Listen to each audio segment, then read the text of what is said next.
called the Sebastopol City Council meeting of May 5th, 2015 to order.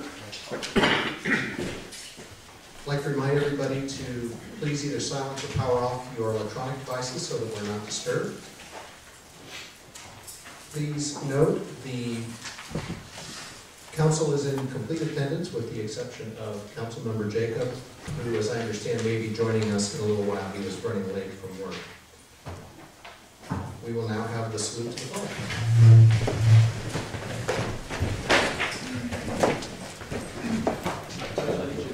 To the flag of the United States of America and to the republic for which it stands, one nation, under God, indivisible, with liberty and justice for all.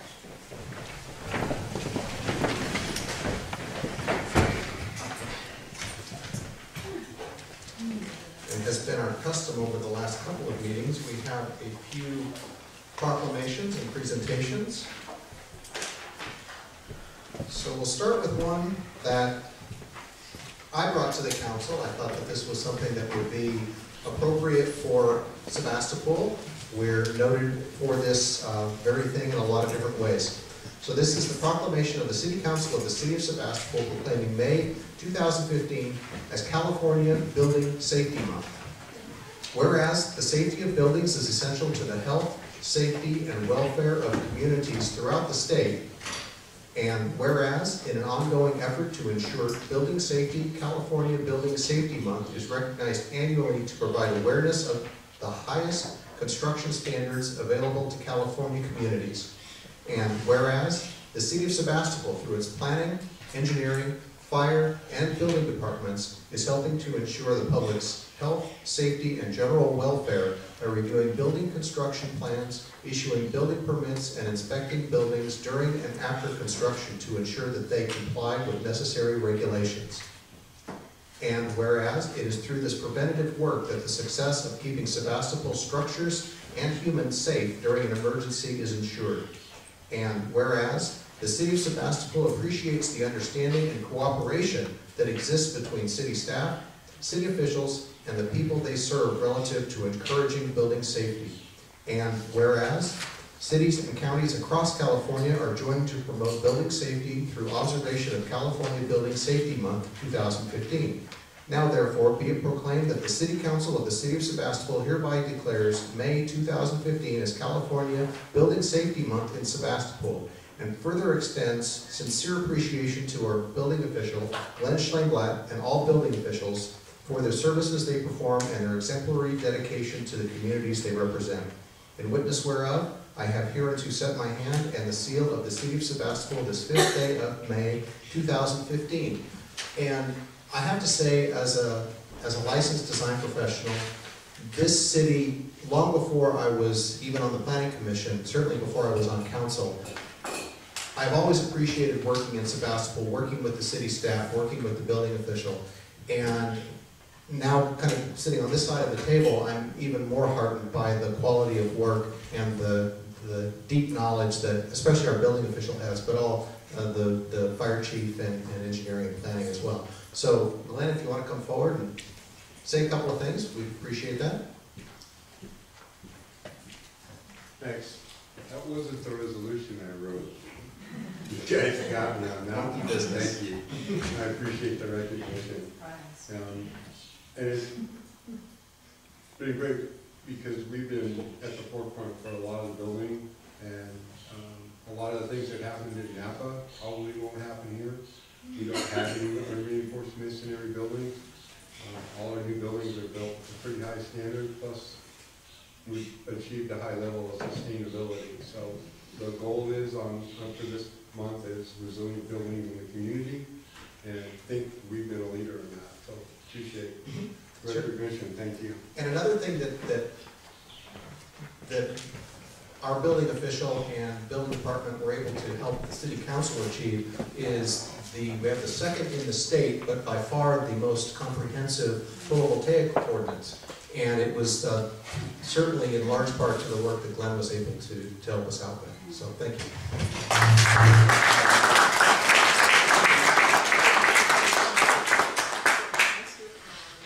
I know. So you can win your trip.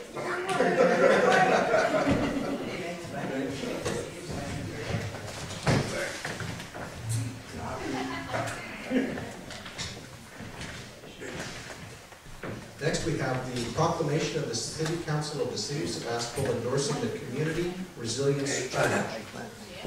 Whereas the City of Sebastopol is concerned about the health and well-being of its residents and seeks to create a healthy, sustainable, and livable community.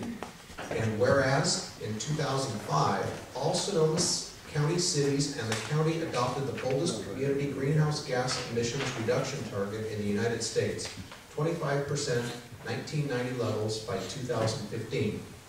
And whereas Daily Acts is a key partner providing programs and services that educate residents, students, businesses, and community leaders about sustainable practices. Now therefore, be it resolved that the City of Sebastopol commits to actively support the Community Resilience Challenge and its goal to inspire 7,000 actions to save water, grow food, conserve energy, reduce waste, and build community, and as a partner pledges to support the Community Resilience Challenge activities within the city and use city communications media to promote the growing, eating, and sharing of healthy food, waste reduction, and energy and water efficiency. Take steps to improve the opportunity for food gardening by assessing community infrastructure and looking for ways to facilitate the growing, eating, and sharing of healthy food. And encourage and educate on energy efficiency and utilizing energy alternatives, as well as on reducing waste in our landfills and in our food system. Now therefore, be it resolved that the City of Sebastopol actively declares the weekend of May 16 through 17, 2015 Community Resilience Challenge Weekend in the City of Sebastopol as we work together towards a healthier, more vibrant, and viable future. In witness whereof, I have hereunto set my hand and the seal of the City of Sebastopol this 5th day of May 2015. Is there somebody from Daily Acts? Yeah, I am. Hi, would you like to come forward and say a couple of words? Yeah, thank you so much. The Community Resilience Challenge is a call to action, and we've been working alongside nonprofits, municipalities, businesses, groups, and individuals to bring awareness to this need for community-based local solution actions. Things that address the pivotal issues that we're facing, including the drought and food insecurity and climate change. Together, we're creating a more resilient food source, economy, and community while reducing our use of water and energy. So this year marks the 6th annual Community Resilience Challenge, and we are inspiring thousands of people to take action. And they are installing rainwater systems, they're sheet mulching lawns, planting gardens, installing water irrigation systems, and hosting local potlucks to build community. We really appreciate the City of Sebastopol demonstrating support of the challenge, and it's just a great way for you guys to demonstrate your commitment to sustainability. And we thank you so much for your support. We really couldn't do this without you. Thank you.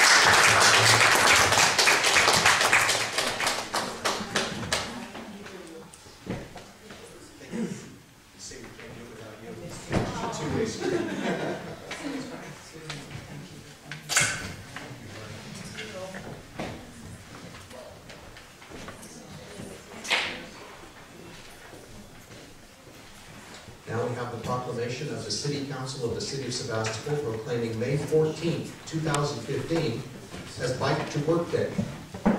Whereas commuting by bike has proven economic, environmental, and health benefits for everyone, and whereas the City of Sebastopol is committed to promoting and supporting a culture that embraces exercise, healthy living, and multimodal transportation, including bicycling and walking. And whereas the month of May is National Bike Month, and May 14, 2015 is Bike to Work Day, and is coordinated throughout Sonoma County by the Sonoma County Bicycle Coalition in partnership with dozens of local government, business, and organizational partners, is increasingly successful in its efforts to encourage local residents to try biking for transportation.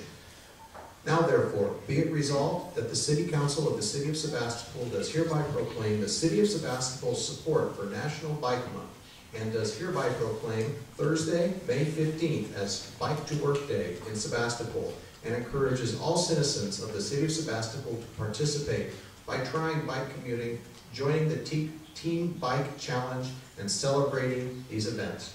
In witness whereof, I have hereunto set my hand in the great seal of the City of Sebastopol this 5th day of May 2015.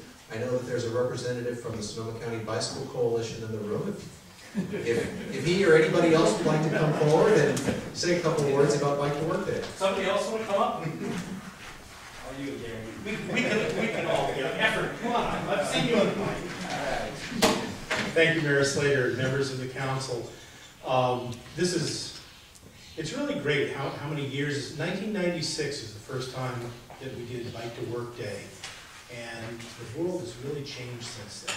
It's so good to see Vice Mayor Gurney dressed appropriately There's my cute bike. for this meeting. Yes, there we go. This is one of the few city council chambers that I actually see a bicycle up by the dais. That's fabulous. We're looking forward to seeing everybody out there next week.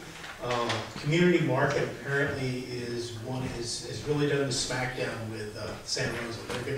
They're gonna do the big feed in the morning. So I encourage everybody, if you just like good food, get on your bike. You gotta be on a bike to get fed. But head down to Community Market next Thursday.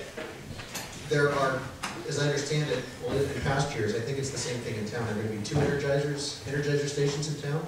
At least 2. At We least may 2. have a rogue one Okay. as well. So I know the ones will be in front of Community Market, and then also at the Joe Rodota Trailhead right across the street or kitty corner from the Hot Monk Tavern. And those are the official ones. Who knows what this rogue ones might be like. And Gary said that you need to be on a bike to get food. Well, that's semi-true. If you're nice, you can come and have as much food as you want. That's what I need to do. And you can hit both of them too. So it's a lot of fun to come out and hang around. I've done it for years, and to greet people and count cyclists is a lot of fun. So thanks for coming tonight.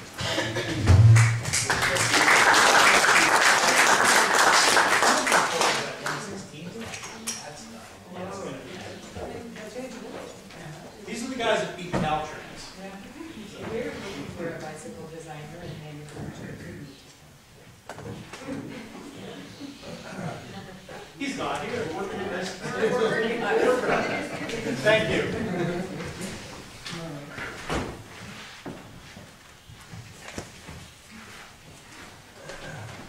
How did this one get snuck in here? Proclamation of the City Council of the City of Sebastopol proclaiming May 3 through 9, 2015 as Municipal Clerks Week. This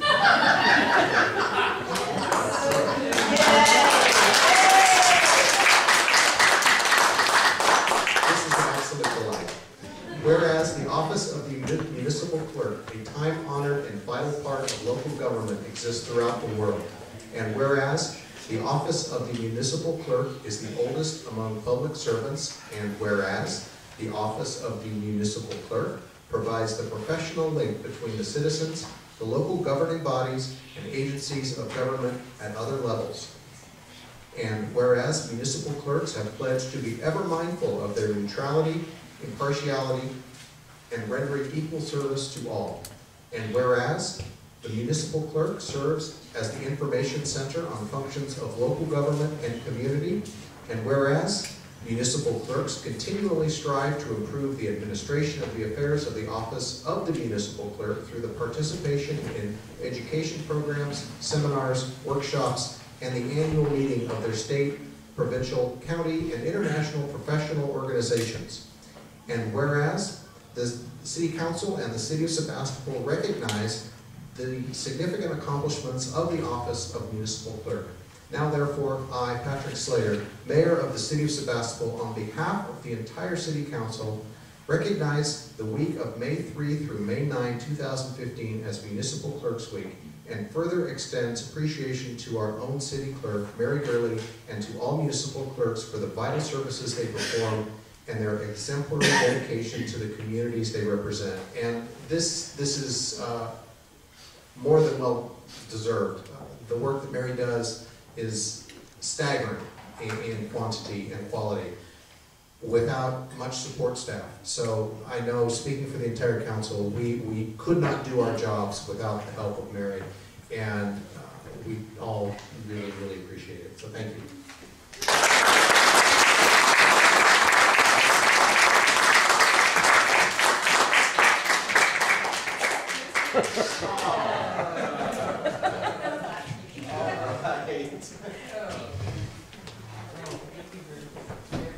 Thanks for everything. And that last meeting that was just referenced off mic was Mary just had a very significant, was it 25? 20 years employment with the city. So it's wonderful. And lastly, we have the proclamation of the City Council of Sebastopol proclaiming May 2015 as Drowning Prevention Month. Whereas, in the United States, drowning is the second leading cause of death among children aged 0 to 14 years, according to the Centers of Disease Control and Prevention. And whereas, together we need to be vigilant and attentive whenever a child is near or in any body of water, because drowning incidents can take only seconds. And whereas, it is vital for our city residents to be aware of the need for constant adult supervision, swimming lessons, and water safety education for our children. And whereas, homeowners and residential housing with pools should take precautions to ensure that pools and spas are properly secured when not in use and have appropriate safeguards to decrease the possibility of an accidental drowning. Now, therefore, be it resolved that the City of Sebastopol City Council hereby proclaims the month of 2015 as Drowning Prevention Month and encourages all residents to learn to swim and enjoy aquatic activities throughout this and every month. We urge our city residents, in collaboration with Ives Pool, to raise awareness of drowning as one of our nation's most tragic killers. With the continued efforts of all local agencies, community groups, and concerned citizens, we can raise awareness and reduce a potential loss of a life to a family. In witness whereof, I have hereunto set my hand in the seal of the City of Sebastopol this 5th day of May 2015. And this, again, is another remarkable thing that our community is able to do is use Ives Pool, which is the only public pool in the entire West County, to teach kids to swim at no cost. And through a partnership with the Rotary, it's a remarkable achievement. And Ricardo, I'd like to fill in some blanks. First of all, congratulations to Mary. It looks like every time I came here, Mary is sitting somewhere watching. So, I will come more times. Month of May is the drowning prevention month, but every day, every hour, we have kids dying in America and all around the world. So it's very important to teach your kids to learn to swim. It's very important to keep the eye on them when they're near waterways, near rivers, near swimming pools, or near the ocean. And another one is, if you have your swimming pool, please protect your pool to your kids to don't be there. I just was watching the news on Google News, and just today a kid died in Orange County in a private pool. So let's keep the eye on the kids. And the happy news is we are teaching 270 kids this year at the Learn to Swim. It's the biggest Learn to Swim ever. And we are going to the end of the 3rd week. Next week will be the fun week. And everything is going well. And came to our school. Bye. Thank you. Thank you, Ricardo.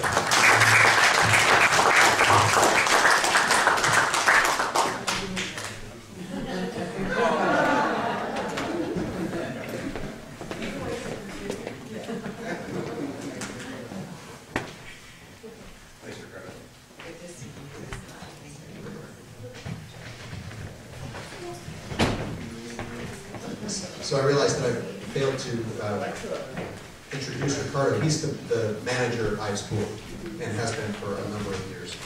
And he does a great job. We are all lucky to have him.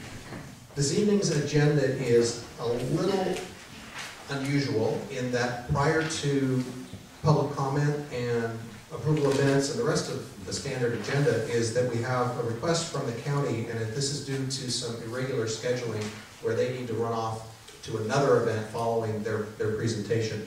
So we will be starting off with item number 1, which is an informational presentation from the Sonoma County Administration, the County Roads Plan and Tax Measure. And this is brought to us by Supervisor Efrain Carrillo and County Administrator Ferguson. And I assume we don't need any further information or staff report. Muy buenas tardes, señor alcalde. Good afternoon. Feliz 5 de Mayo. Happy 5 de Mayo. It's a great pleasure to be here. I think the last time I was before the council was for a presentation for Sonoma Clean Power. And of course, we certainly appreciate the council supportive of that endeavor, and we now have the mayor as the vice chair of the Sonoma Clean Power Authority. It certainly has been a success, at least in the short term, with that initiative.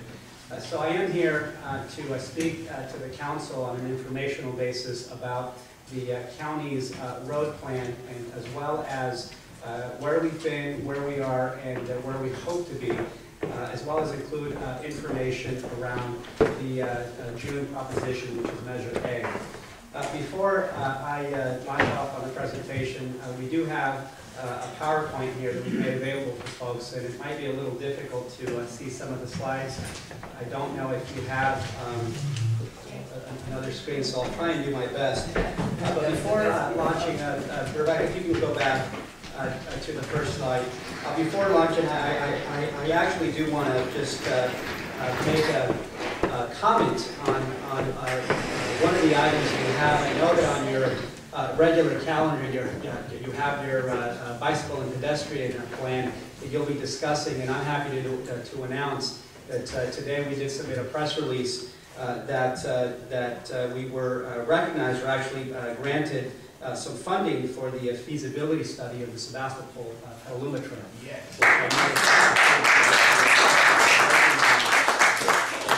I certainly want to say thank you before we speak to this item to the council's support. I mean, I think we can all imagine the benefit that'll provide to cyclists and pedestrians alike in Sebastopol-Petaluma.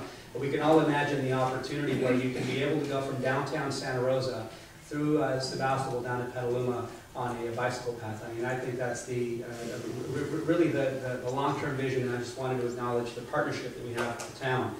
So we are here to talk about roads and where we are. I think that the council already knows, and the members of the public here already know, that our roads are in not so good shape. They don't only create a rough ride, but they certainly are expensive. With poor pavement conditions in the Bay Area alone, Bay Area drivers are paying about $900 a year on additional cost due to maintenance of automobiles, having to put new tires, deal with new shocks, alignment, and that's an additional cost to other things.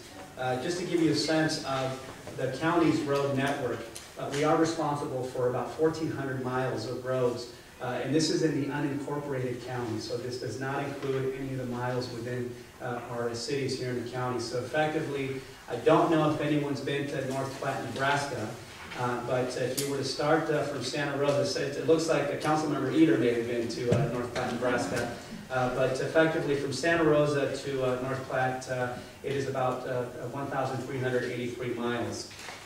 Go to the next slide. Of those 1,383 miles, many of those roads do look like this.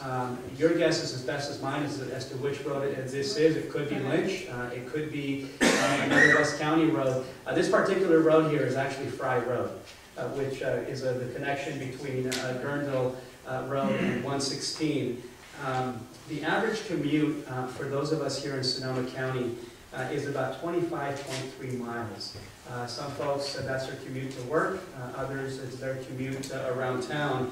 And if you do drive that average commute, that's where that $900 figure comes. If you drive about 25 miles per day, the average cost to drive to you on an annual basis is about $900 on vehicle depreciation, maintenance for your automobile, wear and tear, as well as increased fuel consumption because of bad roads.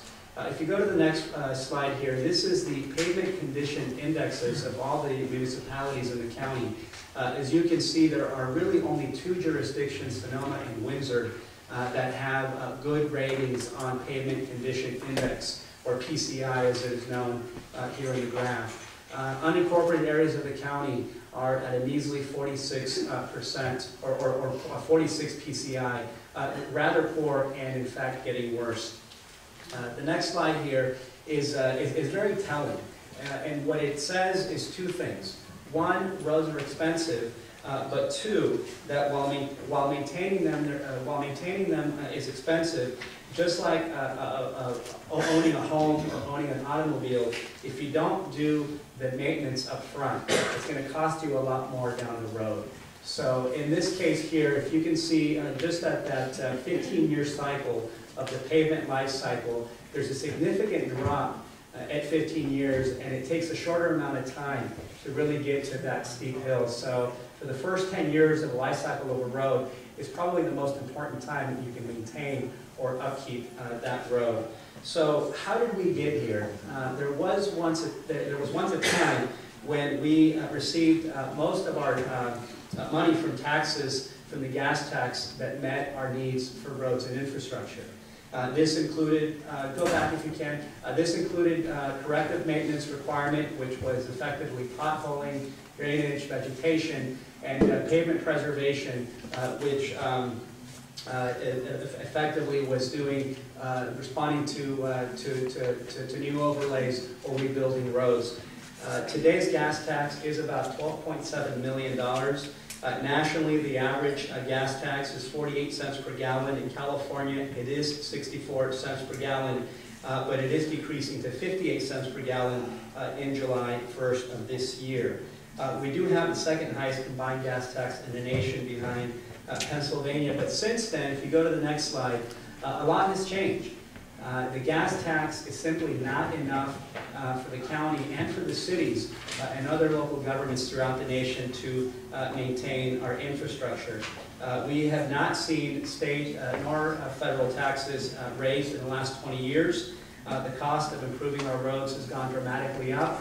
And we're also seeing less gas being sold, quite frankly, because, in a good way, because of more fuel-efficient vehicles. Just to share an anecdote, I use no gas coming into Sebastopol, and then I drive an electric vehicle, plug-in vehicle. I get about 202 miles per gallon lifetime on that vehicle, and I think the last time I gassed up was in February. So I was making a trip up to the Sea Ranch. So needless to say, that dynamic is also affecting the collection of gas tax, and we're seeing that across the state.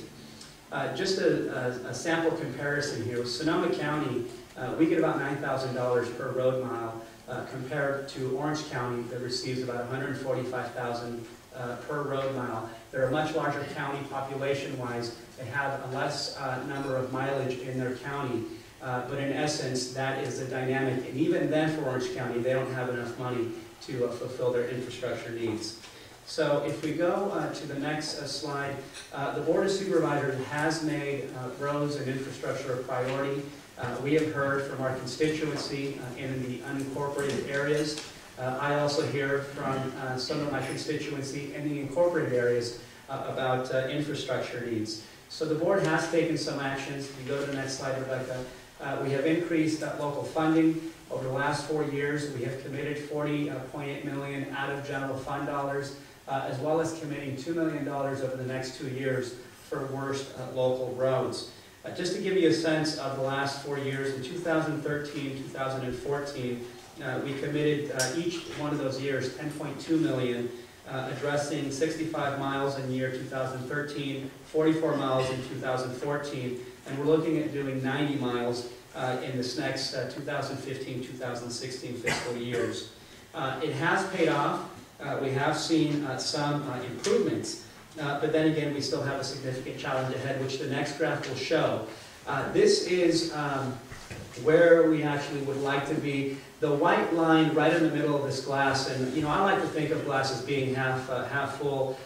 For lots of folks that I represent in the unincorporated areas, this glass is half empty, in the sense that we are currently meeting our challenges for corrective maintenance to address, again, the potholing, vegetation, and the response to address some of those issues. But on the pavement preservation side, we're very short. This is really a combination of sorts of what it takes to address the infrastructure and the road dynamic. Just to look at the pavement preservation side, we are cobbling federal gas tax money, general fund money, $1 million for worst roads first. And even then, we still have a significant gap to go. So where have these investments gone? If you go to the next slide, the work done in the last couple of years have improved about 109 miles. The work plan for 2015-16 is looking at an additional 89 miles. But that only takes us, if you go to the next slide, on our trip to North Platte, it gets us to Lake Tahoe on our trip to Nebraska. Certainly Lake Tahoe is a beautiful place and possibly a lot more inviting than, say, Nebraska. But in this particular scenario here with the network of our infrastructure, it doesn't get us very far. So what have we done to get us closer? We are advocating at the state and federal level for increased funding. We've adopted transportation funding as a state and federal legislative priority. So in our visits to Sacramento and our visits to Washington, D.C., we're constantly advocating to leverage federal and state monies at the local level. On top of that, we are making an ongoing financial commitment. Unfortunately, and I know the council felt this in 2008, 2009, and 2010, coming out of the recession, a lot of those dollars going into those particular programs were cut. Recently, we have effectively moved more money towards roads. Additionally, we are evaluating all opportunities for increased money for roads. We have placed a measure called Measure A on the June 2nd, 2015 ballot. This is a special election, as well as implementing a long-term roads plan. And I'll come back to the measure in the next slide here. So Measure A, and I'm actually going to read the language because it can be somewhat confusing for folks when they first hear about what this is intended to do. But this, the text of the measure effectively reads, shall the people of Sonoma County enact a 1/4% sales tax for general government purposes such as public safety, local roads and pothole repair, senior, student, and veteran transit, and other essential services within the 9 cities and unincorporated areas for 5 years, with annual audits made available to the public showing how all revenue was spent the previous year. So the tax is expected to raise about $20 million per year in total revenue. Just to give you a sense of per person cost of what that means to the constituency here in Sonoma County, that's about a cost of $41 a year. When you compare that cost, and the questions that has been asked of me by some of my constituencies, when you compare that cost on an annual basis versus the cost of maintaining your car and depreciation, $41 versus a $900 on an annualized basis. We have, if you can go to the next slide here, Rebecca. So we do have a road evaluation network, road evaluation framework that discusses which roads will be fixed next. We've looked at pavement condition. We're going to be looking at the bike and transit usage, geographic distribution, as well as public safety facilities like fire stations and hospitals. The next slide here, it just gives you, again, a reminder of the county's intent to allocate $1 million for each one of the next 2 years to address the worst local roads first. And this selection process is a combination of the road condition, of feedback that we received both from our road maintenance crews and the prospective supervisors in each district. But the focus will be on the roads that have degraded beyond maintenance crews' abilities to perform routine maintenance. We can all ask the question, what if? And just to give folks a sense of some of the roads that have been addressed in the West County, we have included River Road, Occidental Road, Bodega Highway, Stony Point Road, Norton Beach Road. In this next pavement preservation plan, other roads that may be more known to the constituency, like Lynch Road, will be addressed. I have had numerous talks with folks that live in the unincorporated area that connect to Sebastopol, and the intent here is to really try and find a better collaboration between county road department and cities, public works departments, to ensure that we're working together and aligning really the work ahead of us. I know that a lot of my constituencies that live in the outskirts of Sebastopol have that impact, that they know exactly when they're kind of crossing that city or county line, and yet I know that a lot of the city residents in Sebastopol use the unincorporated roads in the county either to get to town or to get out of town as well. So if we were to secure additional financial resources, say at the $8.7 million over the 20-year period, we could reach an additional 850 miles over those 5 years, which would take us to Wyoming, not exactly to Nebraska, but certainly get us there. So this is really just an informational presentation to the council. I would love to take some comments or questions from the council here. We've had the opportunity to make presentations to the cities of Santa Rosa. I believe the city of Petaluma also had a presentation. Again, this is an opportunity to take input, to take comment, but we wanted to provide the framework of the long-term roads plan for the county, but also demonstrate the need for additional resources to fund infrastructure moving forward. And you know, the graph there that shows the steep decline for me is probably the most visible evidence that you can see on the graph that if we don't act today, we have significant challenges in the future. So with that, Mr. Mayor, I would love to answer any questions or take back any comments to my colleagues. Joining me today, I do have Veronica Ferguson, the county administrator, as well as Rebecca Waksberg from the county administrator's office. I'll be taking the simple questions, they'll be taking the difficult questions.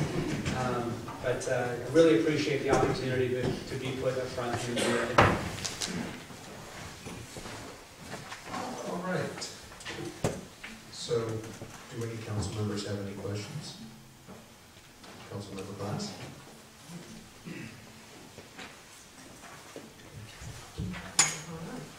Well, thank you for that very interesting presentation.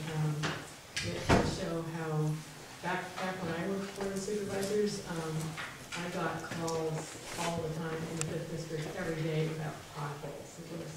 And that was 12 years ago, so things haven't gotten that much better. So I have some questions. First, to be rather crass, so what's in it for Sebastopol? Is some of this funding available for our, is it some of it going to municipalities, or is it only for roads that are in the county? That is a very good question, and I wasn't as specific. So the general tax itself, the intent is to collect the quarter-cent sales tax, and what it would do, it would raise about $20 million. Of that $20 million portion, there have been conversations to look at a similar dynamic, say, with Measure M and currently the framework that the Sonoma County Transportation Authority provides. So effectively, this would be really a partnership between the county and the city. Of course, the county would need to make the determination at that point in the collection of the revenue to determine how that's split. But I know that there have been some conversations already with some cities. They have demonstrated some concern what's in it for the cities. And the intent here would be to have really a collaboration that some of those resources would be used for cities. It's my understanding, and Rebecca, correct me if I'm wrong, but the 8.6 figure was the percentage that effectively would be allocated under the formula of the existing measure for roads. Is that correct? So that's a formula that's been discussed. So effectively, it could be, and again, it could be, and again, that decision hasn't been made.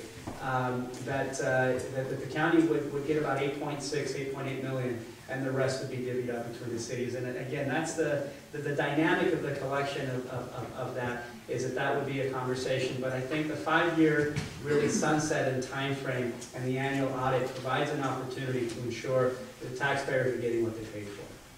I hope I answered that question. You did. And is this a general tax, so it's not a specific tax, so we have to be careful about not saying exactly what it's for? Is it? That is correct, and that's been a question that's come up a lot in the community is what's the money going to be used for? And effectively, it is a general tax, so the requirement is to get a simple majority of the constituency. But that gives us flexibility that, when you do a specific tax, you have to identify the particular projects you might actually be doing or focusing. This provides some flexibility. Say some cities may not have as severe infrastructure needs, and they may want to look at transit. They may want to look at some other type of, maybe, not to say, your bicycle lanes or what have you. I think that provides the flexibility there. What I've shared with my constituency is that any new revenues that are coming into the county coffers are going to go to road infrastructure, because that's what I'm hearing. You know, the comment that you provided, having worked for county supervisors, just to give folks a sense of the impact in the West County. Of the 1,383 miles in the total county, about 540 of those are in District 5. So, you know, a good portion of the miles are in the West County. So there's definitely a significant factor there. So if this were to pass, our city could potentially take some of its share of the revenue, if that were to happen, and spend it on things like bicycle lanes or something that's related to transportation? So that's a decision that would need to be made by your council, and it probably should have been more clear. The board will be making really kind of an annual decision as the budget comes through on how to allocate the money. And Veronica, maybe you want to explain it a little clearer for Maybe I me. can, is it okay if I just talk Yeah, in here? Well, if you come up, then you're recorded. So because this is a general tax, we've been given this language to read, and the supervisor did a really good job of not reading the language, but basically saying what council has told us we should tell people, which is that the allocation will be subject to deliberations of the board once it's passed, but that each individual supervisor has really an ability to make a commitment in how it would be spent. And for the most part, what I've heard the board say, and what staff recommended back when we were talking about a special tax, was that we enter into a contract with SCTA, which is the transportation agency, and we give it to them on an annual basis, and we're going to enter into a 5-year contract with them. The money would go to them, and we would request that we receive the equivalent of the 44% of the $8.8 million that we would anticipate, and we would leave it up to SCTA to distribute the rest, but we believe they should use the Measure M model. So the question would be, does the board lock it down more specifically? They haven't talked about it, but that's really sort of what we talked about. And then what the Measure M model does, it says to each city that you prepare your own expenditure plan and you submit that after you've expended it to SCTA for audit. So what we envision is that there is an audit by SCTA to determine whether it's been used for transportation purposes. And for our picture, it's a very broad definition of transportation purposes. So transit would be one of those, bike paths, safe routes to schools. It's a pretty broad focus. But each council would do that individually in their budget process, and then after the expenditure plan, at the end of the year, submit it to SCTA like you do now under Measure M for review and audit.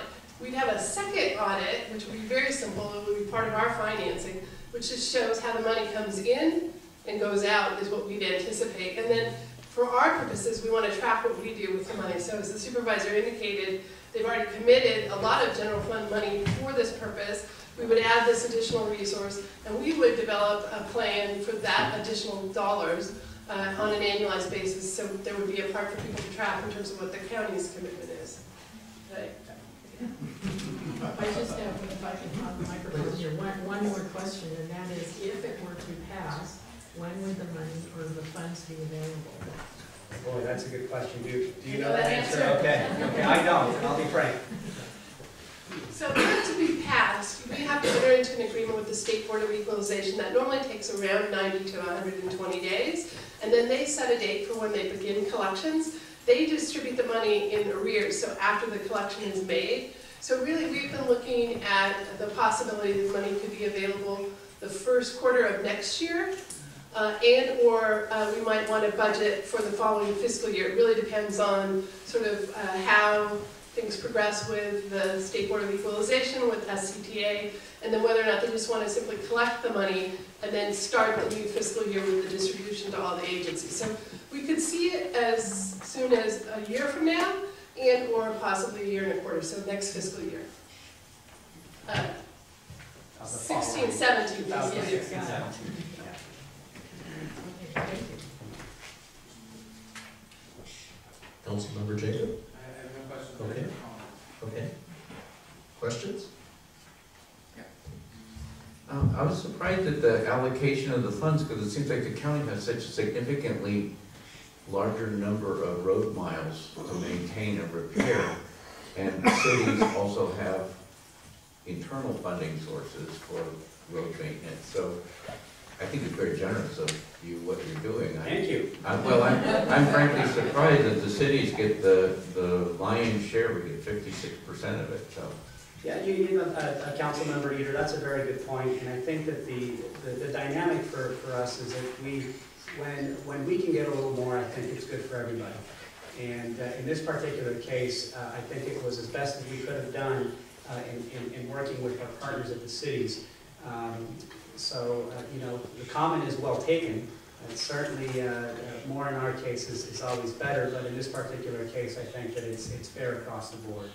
And some cities, as you saw from the PCI index, have more significant needs than others. And it's my guess that some jurisdictions will have a different take on how those funds are expended.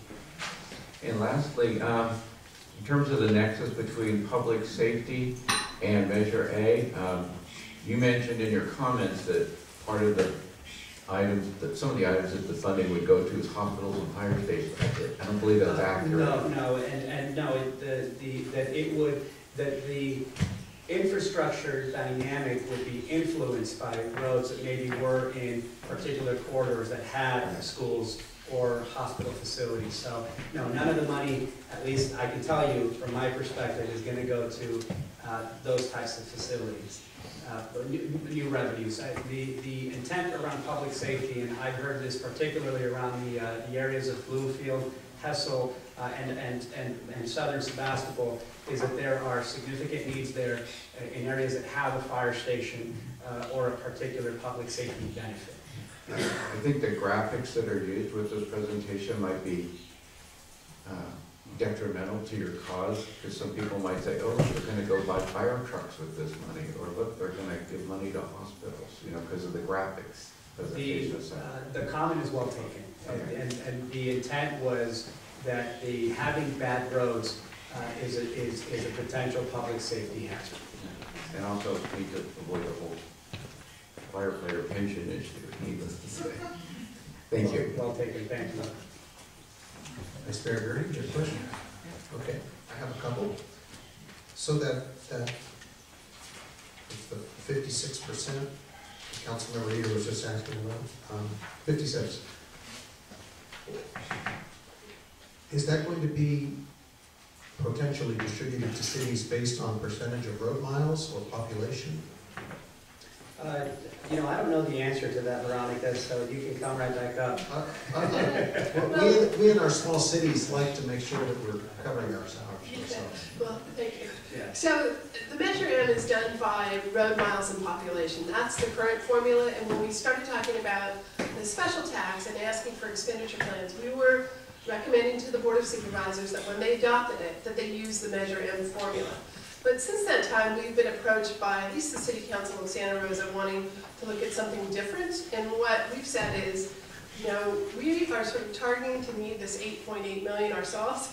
And if what happens is SCTA decides that they want to come up with a different distribution that the entire SCTA board endorses, I think our board would be open to the dialogue. But we really wanted to say we want to lock it in, we want to lock it in on the Measure M formula. We think that's the right way to go. It's been working successfully. And then over the course of the next 5 years, as we look at whether we reauthorize this tax or we do something else through SCTA, that we might look at a different formula. Some people, as Supervisor Carrillo mentioned, you know, he is traveling the roads but not paying the gas tax, so there might be something about vehicle miles traveled. Of course, we don't have a way to get a handle on that yet, other than sort of road counts as cars go by. But so it's an evolving discussion at this point. If you ask me, I'd say stick to Measure M and hold tight, and it's still up for discussion at the point when if it gets passed and the board goes forward. Can I say one more thing? Sure. I'm sorry. So one of the things I wanted to say, because you did a really good response, I wanted to add, one of the reasons the board's looking at the 44-56% is because all roads, whether they're city or county, connect. It's a whole system, it's a network, and people don't really know, except for the quality of the incorporated roads, whether they've left the city and they're in the county. And so what we've recognized is it's a system. There's federal roads, there's state roads, there's our local roads that are what we're considering our major thoroughfares, and then our sort of community roads.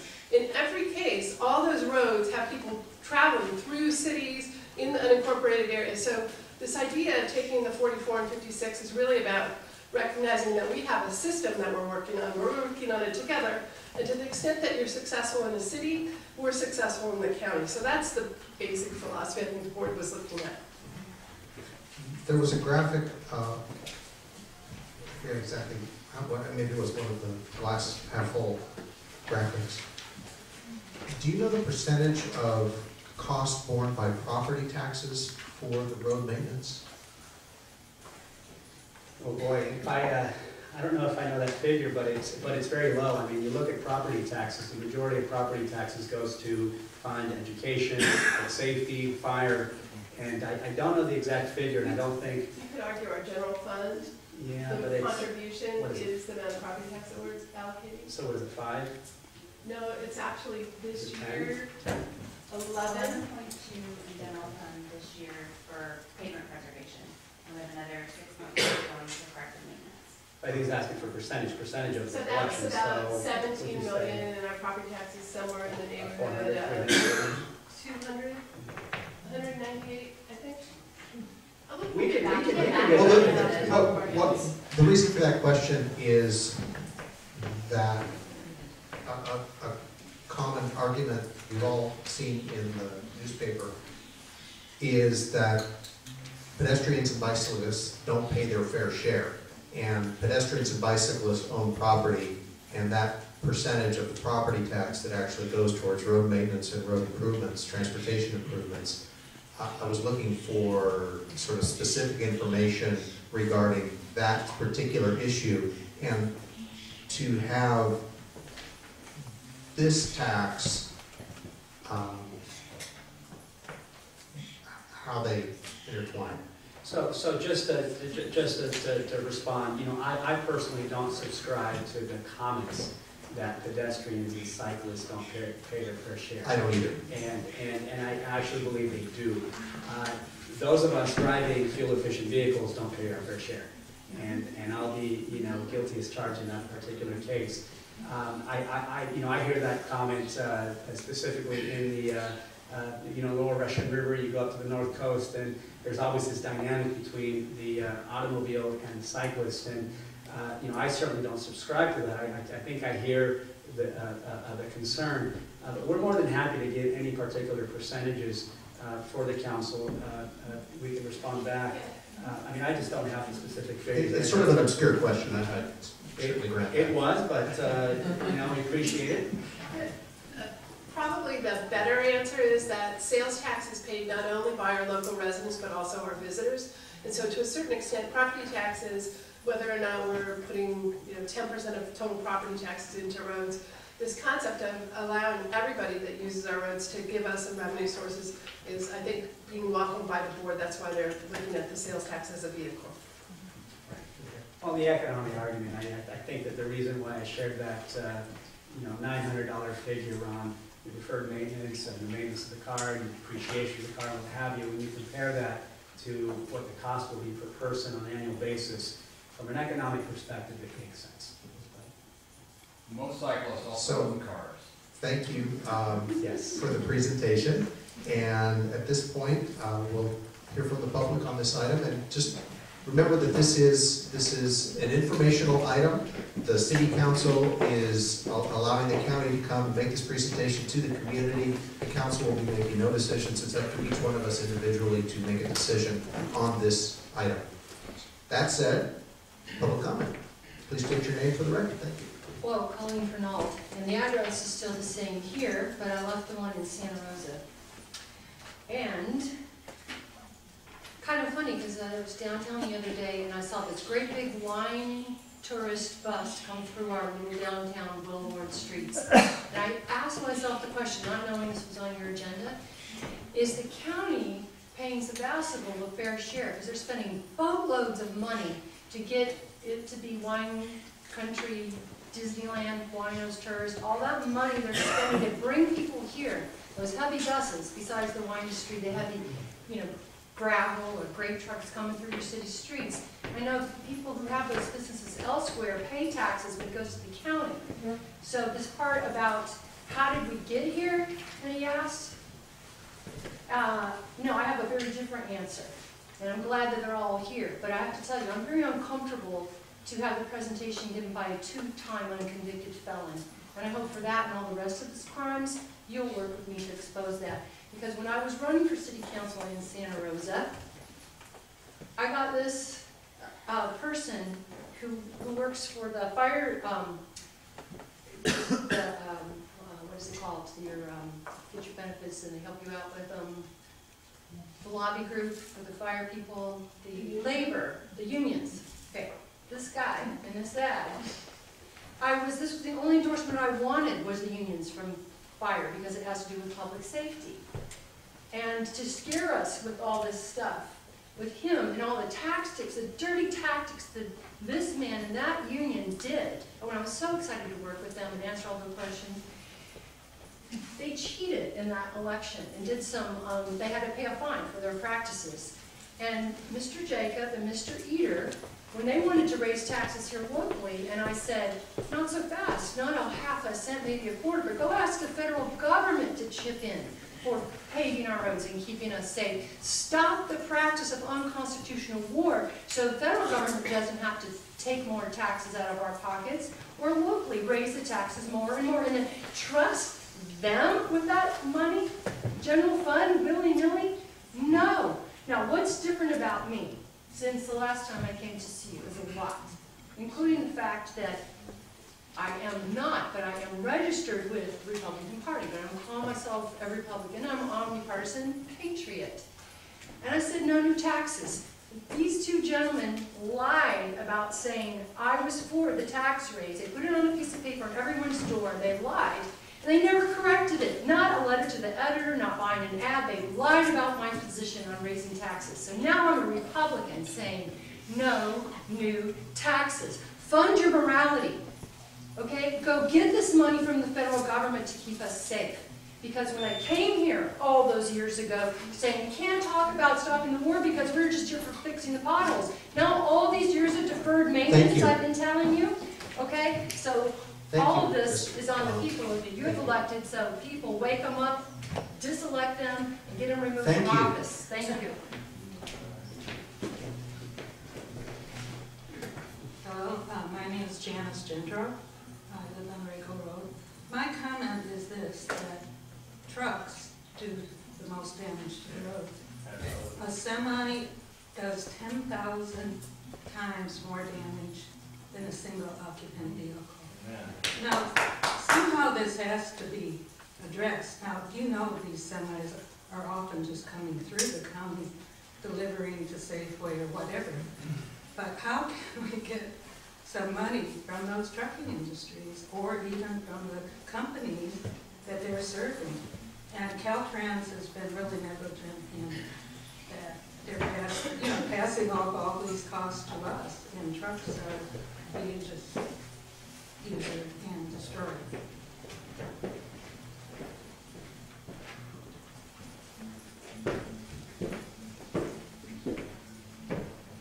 Good evening. My name is Michael Carnacki. I live at 385 Murphy Street in Sebastopol. This is a great discussion. I just wanted to point out to the council and the people that are here and from the General Plan Advisory Committee for Sebastopol.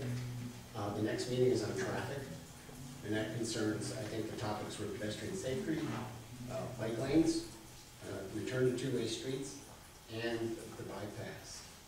So my comment would be that I would definitely be for the measure, and I would vote for that, absolutely.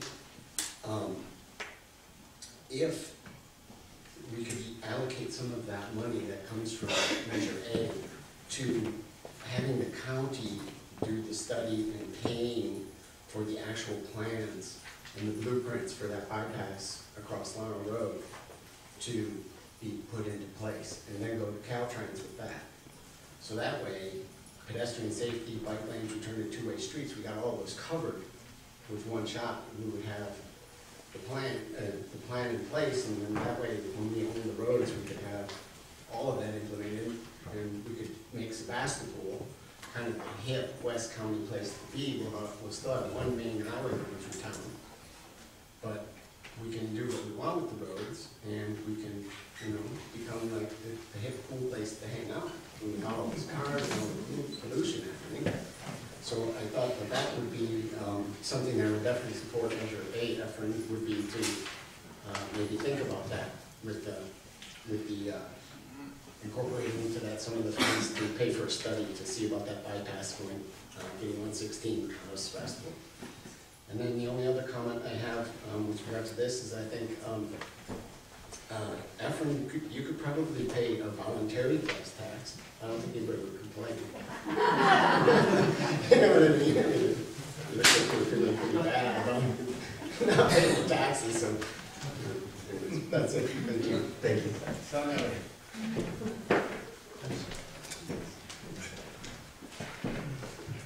Good evening. Name's Ray Blazer, I live in Sebastopol. My first comment is regards to the PDF that was provided on the Sebastopol City Council website for this meeting tonight.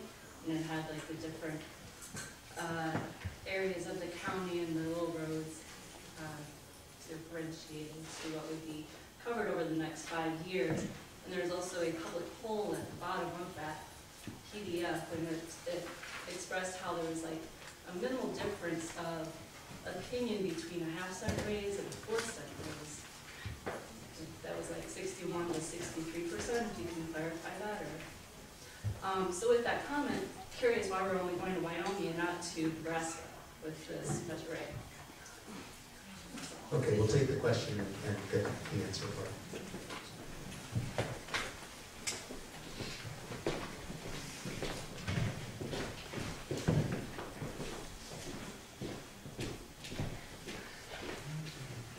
Good evening, my name is Maddie Hirschfield. I'm the campaign manager for Measure A. Everything has been said here tonight. I don't really want to add, except I do want to emphasize how important it is to get this done now.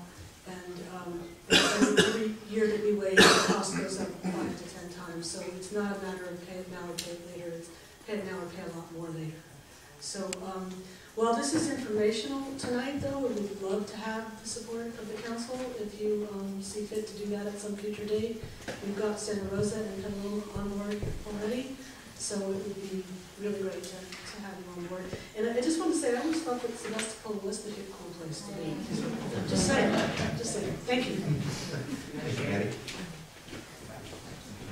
Are there any other members of the public who wish to speak on this item? Coming forward.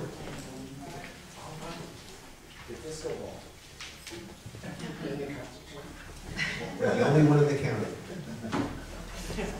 My name is Judith. I am in this personality, but I want to take this moment to transform and to come. Having actually been the donor of the Earth flag, been a bit sad to see that we pledged allegiance to the American flag, but have not. I was glad to see that some of the proclamations dealt with actions regarding the Earth. So I want to bring that forward, and I want to bring. I was a bit nervous that Supervisor Carrillo would leave before some of us had a chance to speak. And so on behalf of water, with regards to the roads, since everything is connected to everything, the latest thing, allow me to fully deck myself out, since the seriousness of this issue was well borne by Dr. Hersey, who was a senior scientist at the EPA for 27 years and an industrial chemist and toxicologist for 34 years, who just a week ago, on his own dime, came to the county because he's on a nationwide tour to speak about the dangers of fluoridation, specifically with regards to the children. We need to stay on topic for Measure A. So I appreciate your comments. We have open public comment coming up for items that are Will Supervisor Carrillo just wait just a bit, since we were patient and heard him? Will you wait and hear some of us, like myself, about water?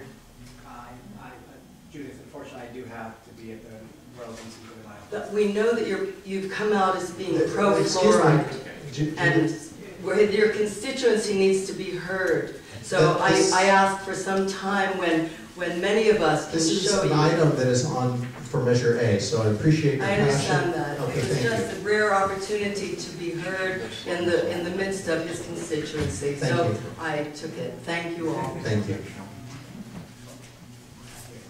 Is there any other member of the public who wishes to speak on this item? Please state your name for the Hi, record. Jonathan Greenberg, Sebastopol resident and father. I just want to say I do support Measure A, and one of the reasons is that, well, the obvious, for potholes and to fix the roads, but the other is that we're going to be, as I'll mention later, you know, returning to the supervisors for a Restored Library Hours campaign that we're launching. We're going to be calling it Fund Libraries, Not Prisons, and we'll be announcing it the next few weeks. We would like the council to support that. That's another. But anyway, so they're going to need to find money, and if they put all the money into roads, they're not going to have money to restore our libraries. So it will be really nice to build the roads and then also have money from the fund to restore the library hours too this year. Thank you. Thank you. All right, we'll close public comment, and there were a couple of questions that were raised during that. Why the chosen percentage? The chosen percentage on the actual... For Measure A. The special versus general. The chart that was referenced as far as 1/4%. Yeah, there was a comment made, I think specifically on the numbers of the polls or the surveys. And, you know, unfortunately, I actually have, I didn't bring my copy, but I did see that the poll, what it said, and I'm looking here at what I believe was the figure the young woman was referring to, did have a significant difference in the potential support of the constituency on a 1/4% sales tax versus a 1/2% sales tax.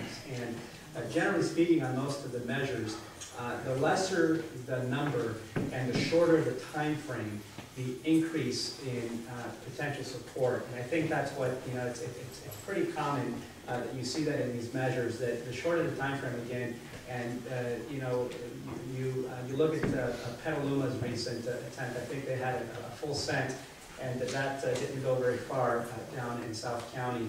But I think that was what the graph that the young woman was referring to. Someone else commented around the large trucks and large vehicles.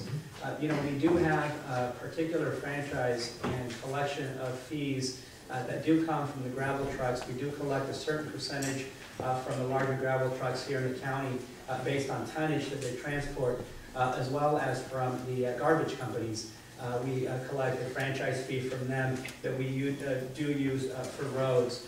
Any of the other larger trucks that are out there, I do not believe are taxed on a per tonnage basis. You know, they certainly pay their share from the gas tax basis, but I know that this is an ongoing conversation statewide to look at vehicle miles traveled as a potential source of revenue. So I hope I answered that question there. So garbage trucks and gravel trucks are effectively charged a certain fee that does go back into roads and infrastructure, particularly in the communities that are affected by their transport. Thank you for answering those questions. Are there any comments from council? Councilmember Jacob. Thank you, Supervisor Creo, Administrator Ferguson, for coming out and providing this presentation. Being on this basketball budget subcommittee, I think that reviewing finances and figuring out how to pay for the pending doom of road maintenance is always a scary topic. And I know reading the newspaper articles for the last, I don't know how many years, maybe a year and a half or so, 2 years, about what is the county going to do about the road.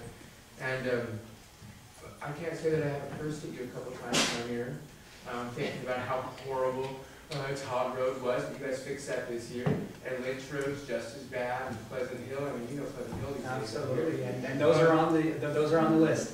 Wonderful, wonderful. Yeah. And I think I really like the way that you have put this together, where you really, I think there's environmental issues that weren't mentioned today, specifically how fixing these roads will deal with the disrepair of water runoff issues, and how our soils in your roads are getting contaminated from oil, brake fluid leakage, transmission fluid leakages. I think that this also puts in a significant foundation for future bike lanes and future pedestrian improvements that really improve the work in our environment. and really how you make the majority of funds go to cities, and which will help ensure that we stay focused on city-centered growth and avoid urban sprawl, which is backed up by our urban growth boundaries and other ordinances that our citizens find to be very important. I really, and then I think it's a social equality, social justice, and socioeconomic issue that I have a number of friends who tell me how much they spend a year in tires and brakes and shocks driving down these roads. And I think that people will see in just car maintenance an instant response to the investment that the county is making and the cities are making in roads. So there's a real socioeconomic impact. And not only that, this is also going to be, you might understand, to fund the free pilot program for bus passes for low-income students and vets, which will also go there, which is another social equality and social justice issue that I think this tax hits. So for me, I'm looking forward to seeing how it pans out, but what I see coming is a great solution to many issues that our county is facing. And I know you guys, this issue is very important to me. I think that many in town know that potholes are my issue. So, So noted. You have to let that one sink in. Okay, are we ready? Go ahead. Okay. Thank you both for being here. It's especially important for us to have the two of you do this presentation. I appreciate your time, understanding your schedule's really busy. I think all of us in Sebastopol experience a lot of traffic because of the way the West County has been developed over the last 40 years, particularly at commute hours, morning, afternoon, and evening. And for me, in that circumstance, it's very important that our regional roads that could function as an informal bypass be a priority on these improvements. So I saw Lana Road up to Highway 12 and Irwin are there as a network. It's, you know, because that's going to take the traffic from South Sebastopol over to Santa Rosa and back home. Also Occidental Road. So everything we can do on the regional network to reduce the traffic that comes to our main intersection is particularly important for this community. So I'm curious how, in this 5-year period of time, assuming Measure A passes, we all would give, or we, the public, would give input to the supervisors as to our priorities for roads. How do we influence? Is there a process that is established now that we know we can come up and tell you, well, you did this road, now here's our next priority? You know, I can certainly tell you just from experience that there have been some very active groups in the county. SOS Roads has been really a citizen-driven group. You may see some of their signs out here in West County, SOS Roads, who care about potholes. That's been a good venue and a good framework to obtain input from residents in the constituency on, around what areas we need to be focusing on. You know, the public safety sectors, I think, have also been participatory in determining which road connectors are more important. What I might suggest is that if we are successful to ensure that we have not only continuous discourse with the already existing Sonoma County Transportation Authority, because I think that's a real good vehicle to have that discussion. But I certainly would welcome the partnership and the conversation, very similar to the partnership that we have around trail alignment and looking at our trail network around roads. I know that our Public Works Director is not here with us this evening, but I know she works very closely with Public Works Directors within the cities to ensure that there's a road that connects the city and county, that there's some collaboration and at least some communication to ensure that we can get maybe 2 birds with 1 stone in that case. Councilwoman, if there's any specific suggestions or ideas, I'm happy to take them back to our board and find ways to ensure that the public is being represented in that discussion. I certainly recognize that there's a large percentage of the road network in the West County, and a lot of these roads are very important connectors. Not only important connectors to the local economy, really important local connectors to a lot of the constituency that lives in town, that works outside of town, whether they work in Santa Rosa or they take 116 and head down to San Francisco or Marin.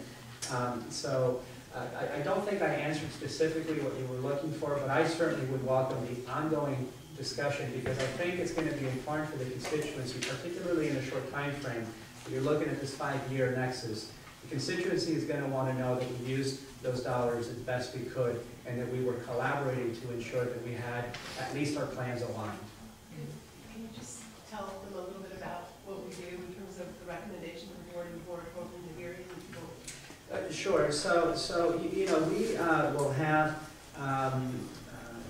upfront presentations from the Public Works Department before individual board members, and you know, before these decisions are made, we do have these agenda items, very similar to the council here, built before our board and engage in conversations. I can tell you that my West County constituency has been very active in those discussions. They're present, the emails, phone calls, and actually we've been able to respond and identify some of those roads to be included. Just to give you an anecdotal example, the residents of the Burnside, Barnett Valley area met with me about 1.5 years, 2 years ago saying, hey, how can we respond to issues on Burnside? So that is now on the list that we have identified. Yes, there's bad pavement, there's public safety issues, and we can include it now as part of our 2-year plan. So certainly that's important in the conversation to hear from the constituency. Occidental Road, we were fortunate with that one, in that in 2009, when the president pushed the stimulus dollars to the American Reinvestment Recovery Act, we were able to do that chip seal road effectively throughout the entire stretch coming into town. I know it's an important road. I try to avoid using Highway 12 in the commute hour just because I know the congestion that folks are going to feel in downtown. And I think that Michael's comment, I certainly would be receptive and open to the conversation at the countywide level on how we can address that dynamic. I know I've heard it from the mayor that the county certainly has a responsibility in addressing some of the impacts in town. Further comments? Well, not to sound snotty, but I hope you remember the comment about the congestion that causes you to avoid Highway 12 when you discussed the proposed Dairyman Winery project. I was not going to bring up that today, but I appreciate the letters that I have received from the Scottsdale City Council, and as I think the council here and the members of the constituency know, we serve as a quasi-judicial governing body, and I hear your concerns, and I share some of those concerns. Quite frankly, I've shared some of those concerns, and I know that this is an item. You need to stay on topic here. I'm just so tempted to respond to the council member, but you can do that. You can do that via phone amongst yourselves. Thank you. So thank you for making this presentation. The possibilities that this funding represents I think could be quite profound in regards to not only maintaining our roads, but getting people out of cars. We've got the SMART train coming. It would be great to have a continual loop shuttle between downtown Sebastopol and the closest station. That's something that could potentially be funded by this. We have the next regular business item after public comment is talking about a proposal for a bike trail. Again, transportation. It's not simply recreation. So thank you for your presentation. You can head off to your next. Thank you. Thank you, Mr. Mayor, members of the council. I really appreciate it. Certainly. So if somebody could turn the lights on, and if somebody could open the curtains, we would all appreciate that. Now that it's the light longer, we will take advantage of it.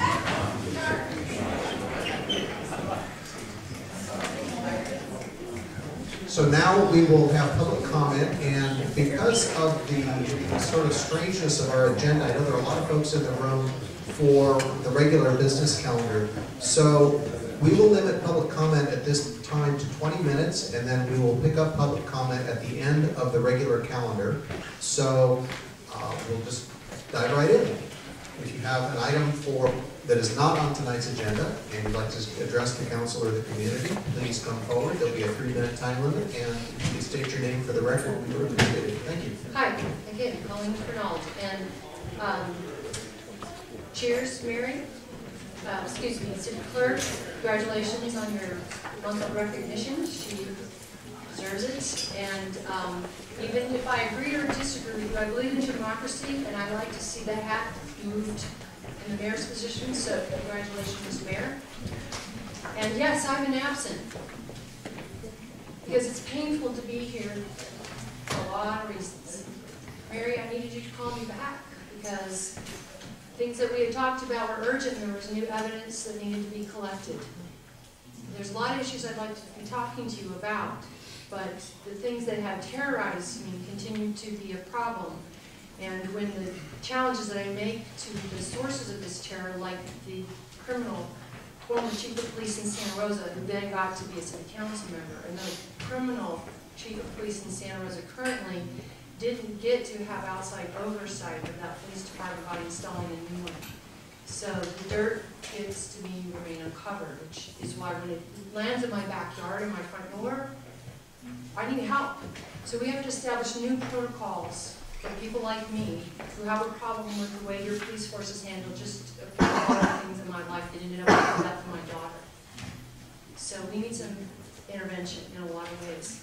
And so the other things I want to talk to you about, I'm always scheduling time with the Mary and Larry team to help me with you, because one of these other forms of terrorism is my neighbor taking a shopping cart and trying to run me over with it. Not only me, but my other neighbor who's handicapped with a walker.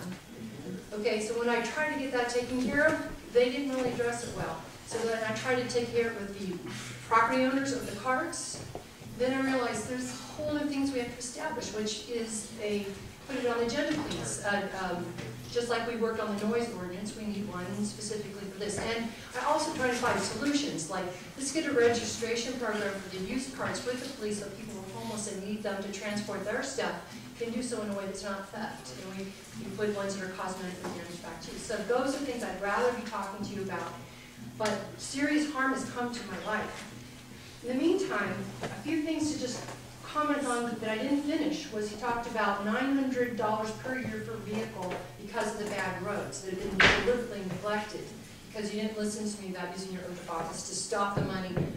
You need to be fully funded for all your transportation plans, all of them, the potholes, the repair, and the extras, but it needs to come from reorganizing the current budget, federally, state, county, and maybe you too. But I want you to start calculating as your grounds to work with the rest of the cities to go in this together with them and say, how much is it to my body? Go see the movie Cake. She's got severe chronic illness and just pain, trying to drive and ride on the bumpy roads. How much does it cost in our body care, not just our cars? Thank you. Okay, more to come, and please also agendize this thing in here, this challenge to Hobbs, the CEQA, the discretionary versus ministerial. We need to talk about that. Would you put that on the agenda? Your time is up. Thank you. No comments from the peanut gallery. Next speaker, please. Thank you, members of the City Council. And my name is Frank Baumgartner, and I'm kind of an expatriate. I lived here for 30 years, almost on Lucha Valley Road, but I live in Santa Rosa now, and I'm not going to talk about roads. So, and I appreciate your patience and patience of the public. Does anyone know who Jasper O'Farrell was? He was the surveyor who made out San Francisco. Right, very good. And he was also a pretty big figure. He made a pretty big impact here in Sonoma County, especially Sebastopol. And so the reason I'm here, and I know I'm late, because I realize you've got, what, 5, 6 proclamations already that you've approved. But I would like to suggest that you have a Jasper O'Farrell Day. The reason, partly, is a book that I worked 4 years to get out. It's basically his biography. I know that most of you realize that there's a bar, maybe you've been there a few times, they have a drink here in town. But Jasper lived out on English Hill or O'Farrell Hill, which is the last hill that you reach as you go out towards Bodega. He also gave the land and the materials for St. Teresa's of Avila Church, the church that was in the movie The Birds, which I hope probably some of you are. I see some gray hairs, like mine.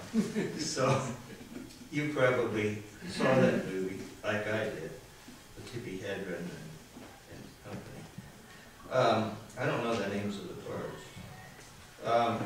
Anyway, I'd just like to also mention that O'Farrell, besides the giving through the Catholic Church, we have a lot of groves of redwoods in Sonoma County that were originally part of his land grant, which was the Cañada de Jonive.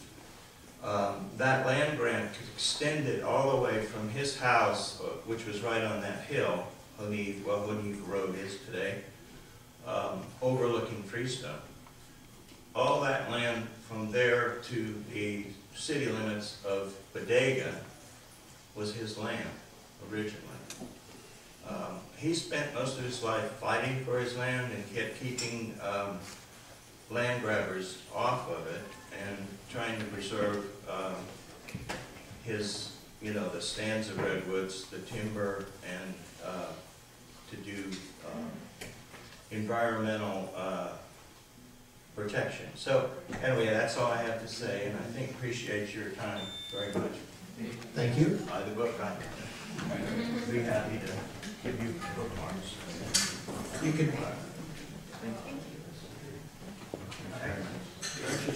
I'm Jonathan Krieger.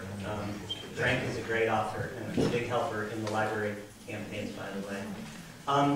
I have a couple of things, a quick thing to announce and then a request. So we've launched the SonomaIndependent.org. If anyone hasn't seen it, we launched with a story and a petition about a Sebastopol father of 2 young children, a 7- and a 4-year-old, who was sentenced today by the district attorney for marijuana-related technical violations of the state's marijuana laws. The petition that was on the site and in the article got 1,050 names on it from people around the country, and I also wrote about it in the Huffington Post.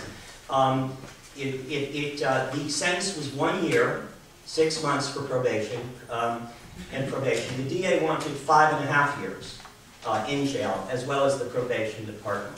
And this brings me to, so there is a tide turning on the county's war on marijuana, and one of the things we're reporting on and what I'm finding is the incredible cost of this war on marijuana, that the probation department budget has increased by $16 million in the past 4 years, while our library budget is so pressed that we've closed libraries for the first time in 100 years on Mondays for 4 years, reduced hours from 70 hours in 1980 to 40 hours today. And there's no end in sight. So there is in 2016, we will be trying a new ballot initiative, but for the next 2 years, we're launching a campaign called Fund Libraries, Not Prisons. And over the next month, we're going to be going to the county supervisors and starting a new petition to ask that they take $1.2 million from the general fund, maybe give that much less to prisons and probation, to stop putting people in jail for violating their parole and being sent back to prison for testing positive for marijuana or alcohol, which is what our county prison is now full with, and stop considering doubling the size of our prison at the cost to the county of $9 million per year, which is currently under consideration, and fund our libraries in this town. Many of us, my children, many of our children, we want our kids to go to the library on Monday and evenings. So I'm asking the council, requesting that you agendize this item to make a statement of support to the supervisors in time for their June budget considerations, that the city council supports taking $1.2 million from the general fund, which is what the library director tells me it will take, and placing that money from the reserves of the county or from the probation department to restore library service to 100,000 of the youngest and oldest and neediest people in Sonoma County. Thank you. Thank you. Please come forward. Thank you, Michael Karnacki. I live in Sebastopol. I just want to make one comment that I want to direct this directly to Mayor Slater. And had some discussion of it with Councilmember Glass at Whole Foods. And today I went to the Sebastopol Downtown Association meeting and I proposed it there and had one response of setting a time, a particular time, starting on a Friday, perhaps at noon, where all of the, as a collective, all of the business owners will take one moment to express our unity with each other by coming out of our buildings and just, because we have two main highways right through the center of town, and just to wave at everybody and just to acknowledge the fact that we're like all here right now in this moment in time, that we're part of the human species, you know, and that just celebrate that moment for a moment in time and just, you know, wave at everybody, just come out, and whoever's into traffic, you're waving at them, and so we're expressing this as an idea for the Sebastopol Downtown Association to propose, but I would like, and this is where it comes to Mayor Slater, I would love to have that set as an agenda, so that way we could actually prepare something and what our plan is with regard to that, and bring it forward to discuss maybe the city getting involved with it as well. And, you know, who knows, it might actually spread, you know, it could incorporate, you know, Santa Rosa might get involved, and, you know, and we might actually feel something that we don't normally feel. You know, we'll feel this interconnectedness, because that person in that car is here, you know, doing whatever they're doing, you know, but they might notice that we're all living here, and people will be driving through Sebastopol. What the hell's going on in Sebastopol? What's wrong with those people? So it will get the press, I think. So it may spread. So that was the proposal that I brought before the Sebastopol Downtown Association meeting today, and it was met with warm response. There wasn't a lot there, so I can't really speak for the full membership, but I think it would be something that we could do, and that it would be fun. And it would be a human biological experiment to see if we have this morphogenetic field that all mammals experience, that fish experience, that, you know, and that we actually feel something. Like, whoa, let's do this again. And then maybe it'll be like, you know, every day. So that is my suggestion. So if you could maybe, you know, maybe we can talk about it. Maybe you could come to the next Sebastopol Downtown Association meeting, and maybe we could talk about putting it on a future agenda. You know, and anytime you can fit it in when it's not too packed. I think it could be an interesting idea. You know what I mean? So thank you. Thank you.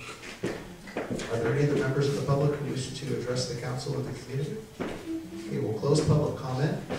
And I really hate to do this, but we need to take a little bit of a break before we take up our regular calendar. So we'll take 7 minutes. At 1:45, we'll start back up.